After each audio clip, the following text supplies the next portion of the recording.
Greetings all and welcome to the Noetic podcast. I'm your host Jordan and I'm joined by CJ. Hey guys. And today we're going to cover, or rather continue, our seminar series on Michel de Montaigne's essays.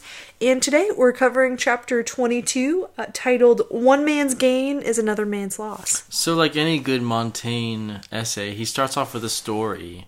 And this story is an Athenian named Demades who condemns an undertaker for selling his services at too high of a cost. That he is taking advantage of people's debts. Correct. And Montaigne takes an issue with Demades' condemnation because if we really get down to the nitty-gritty, we are actually all part of this gain and loss transaction, that one man's gain is actually another man's loss, and he gives us plenty of examples. Can you name us a couple, Jordan, at least? Oh yeah, absolutely. The architect, right, needing the destruction of homes in order to rebuild them. I really like the one with priests and ministers needing the vice of others in order to make a living for themselves. And I like this quote: "No physician delights in the good health even of his friends." I love that. And this seems like a social situation, right? Where one man's gain is another man's loss. That it's only relegated to human beings and to civilization. But what Montaigne concludes with is that this is actually something that is a part of nature itself. Correct. That it is a part of give and take, and that what we do as human beings when we have undertakers, when we have architects, when one man's gain is another man's loss, that is just a part of this network. And he ends with a quote from Lucretius. But even earlier, he talks about how natural philosophers paint this picture of this universe, of nature being of this give and take. And I think that goes into Montaigne's study and fascination with Greek and Roman antiquity philosophies and their connection to this idea. And Jordan, I know you have a lot of information about that. Would you care to dive into Montaigne's? Sure, yeah. Before we dive into a little bit of Lucretius, there's this really wonderful book that I came across my research called Montaigne's Annotated Copy of Lucretius, a transcription and study of the manuscript, notes, and pen marks.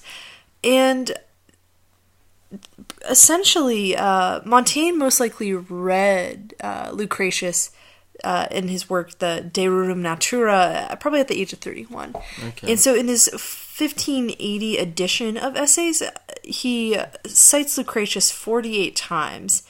And then, impressively, this number rose to 97 instances. It's more than doubled. Yep, in his 1588 edition. And why do you think he was so fascinated with this text, or with Lucretius in general? Do you think it maybe goes into what we're going to discover of Lucretius, at least, of Epicurean thought? Yeah, so maybe we should, in order to help answer that question, maybe we should get into a little bit about Epicureanism and maybe just let Lucretius speak for himself. Yeah, if you could tease that out. If you could boil down Epicureanism in maybe 3 or 2 points, what would you describe it as? I would say the most important thing for natural philosophers, which are really scientists, right, that we'd consider them today, is that nothing comes into being out of nothing, and organisms come out of nothing and perish or sort of fall into nothingness, and all atomic compounds are destined for eventual dissolution. Okay, so where in Lucretius do you find this, at least, or any passages that strike you? Sure, and I would say book 2 was pretty instrumental for me in helping understand, okay, what's up with Lucretius' views on atoms and matter. And so we'll start with the micro of the sort of atomic makeup of And this things. is from The Nature of Things, or Yes. De Rerum. Natura. Cool, okay. And so I'll just read off a passage. This world too hath been by nature fashioned, even as seeds of things. I just want to pause real fast. By seeds, Lucretius doesn't refer to like the Greek word atom, so he does a lot of periphrasis of phrasing around the word atom. So he uses seed in this translation. So, by nature fashioned, even as seeds of things, by innate motion chanced to clash and cling, after they'd been in many a manner driven together at random without design, in vain, and as at last those seeds together dwelt, which when together of a sudden thrown should always furnish the commencements fit of mighty things, the earth, the sea, the sky, and race of living creatures. So we have these little particles that are acting together, randomly colliding and coming together in order to create these things. Mm-hmm. So that's kind of like on the tinier scale or micro scale. And then on a macro scale, on a larger scale, he says that thus the sum forever is replenished, and we live as mortals by eternal give and take. The nations wax, the nations wane away. In a brief space the generations pass, and like to runners hand the lamp of life one unto other. So there's this gain where the atoms come together and nations rise, but then there's this fall where the atoms separate and the nations fall as well. That there's this give and, as he says, there's this give and take happening all the time. Right. So there's this constant generation and dissolution of material that we have. Perfect. So that's Epicureanism, or at least Lucretius's ideas that Montaigne takes. And there's one thing that I really liked, which I think really resonated with me reading the Montaigne. This one final passage. The gloomy planter of the withered vine rails at the season's change and wearies heaven, nor grasp that all things by sure degrees are wasting away and going to the tomb, outworn by venerable length of life. So it's funny, right? Because Montaigne, Demades is railing against this change in a way, right? He's taking fault with his undertaker, who's just simply accounting for that change, and it's kind of interesting, right? Because it's that idea, are wasting away and going to the tomb. So even as we're living that process of generation and creation, we're also simultaneously in the process of dissolving. So as we are living, we are dying. So that's Lucretius and Epicureanism. Right. So then we have... It echoes a lot of Marcus Aurelius, right? Right, or with Stoicism at least, of dealing with that idea that we live in this world that is a give and a take. And as you said, Marcus Aurelius in his Meditations, which we have studied and went over in another course, talks about this very fact that Montaigne presupposes in this essay. And I will take from chapter 10, or book 10, chapter 14, where he says, "Nature gives all and takes all back. To her, the man educated into humility says, 'Give what you will, take back what you will.' And he says this in no spirit of defiance, but simply as her loyal subject." That for a Stoic, this process of give and take is neither good nor bad. It just is. That to protest against it, like Demades, is beyond the point. That we are dealing with the world as it is, and that we should not be taken aback by that, or to use our power of imagination to pervert that natural tendency that happens every day, even beyond what goes on in our human day-to-day activities. And I think that's at least Stoicism taking that idea that you talked about in Epicureanism and bringing it into a perspective of how to live a directed and purposeful life that is beyond condemning the world for how it is or trying to take advantage of it and just give, or just try to gain. That it is this give and take, and that's what it is, and that you are, again, a humble servant of that pattern. Yeah, I really like that. And it's all, I think a lot of it is just sort of being cognizant of that you're a part of this universal hum. And that it's not so much you are perishing, but that you're just, what you're comprised of is just going under different states of change.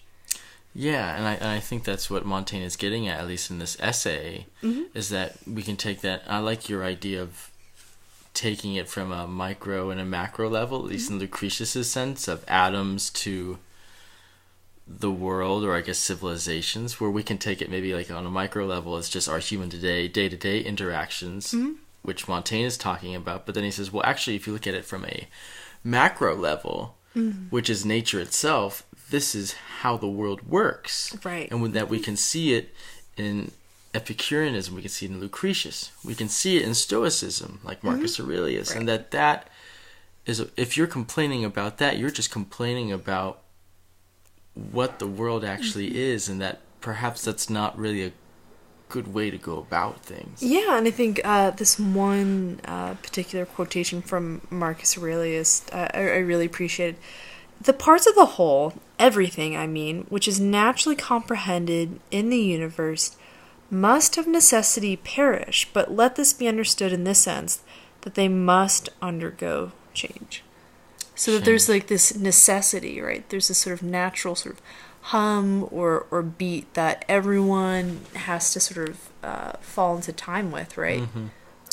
And there's not really much of a choice, so you might as well be reconciled with that. No, I like that idea of just being reconciled with the gain and loss, and that happens to everybody, and the people that gain are going to be the people that lose later, and then the people that lose maybe now are going to gain later, and that this cycle keeps going and going, and that's how the world regenerates and keeps going and keeps turning. Yeah, keeps turning for sure. Yeah, and I think that's like a really cool sort of eternal cosmic, I think, perspective. Yeah. To take on that. I really like that. Do you have any final thoughts? And I think, one thing that I did want to address was Montaigne's use of Epicureanism and Stoicism and all these other philosophies, because I think that at first glance you think, oh, well, I don't really think Montaigne's that Christian or Catholic, but the author of the foreword in Michael Andrew Screech's book, Gilbert de Botton, says that, and especially this is really embodied in Montaigne's statement, "What do I know?" And it embodies his quote, Epicurean search for life in accord with nature and an acceptance of Christian faith which blended richly in Montaigne. So we have that coming together. It's not even necessarily a reconciliation, but it's sort of, I think for Montaigne, weaving this really lovely tapestry of all these different threads. And then he takes it one step further. Quote, Stoic, skeptic, cynic, Epicurean authors were brought together by Montaigne, not to bury Christian faith, but to contrast with it and defer to it in its proper domain. So that this talk of gain and loss doesn't necessarily bring a negative light to, or it's not contrasting with what he believes as a Catholic or as a believer of God, but in some way gives a relief, I suppose, precisely to his faith and to the world, which, the world is give and take, and that this is a part of it, of the world, and that natural philosophers of these quote-unquote pagan times of antiquity can at least give us some sort of truth to that in their writings, even if they necessarily didn't believe in a god. that perhaps maybe Montaigne wasn't really focusing on that, but maybe of just how the world works. I think, like you said, natural philosophy. How does the world work? And if we can understand that, then we can understand how we should function in it, and that we can't really shake our fists at it or try to take everything away and try to hold on to it, but that it should just be this natural flow.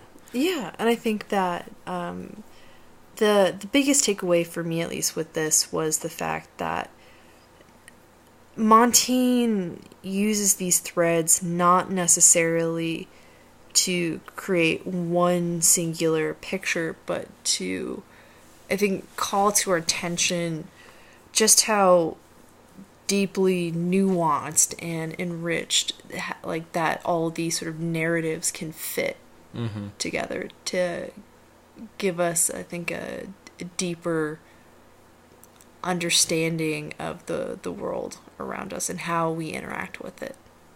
That's great. Well, thank you, Jordan, for talking about this. Yeah, this thanks, is awesome. CJ. Always great to talk about Montaigne. And if you super fun. if you want to keep joining us in our give and take of ideas, download the Noetic app on your Android or iPhone. Listen to us on SoundCloud or even on YouTube, where you can at least see our faces as we do interpretive dances and everything else. Thank you all so much, and until next time, I'm CJ. And I'm Jordan. And thanks for tuning in, and we'll see you all next week. Bye for now. Bye.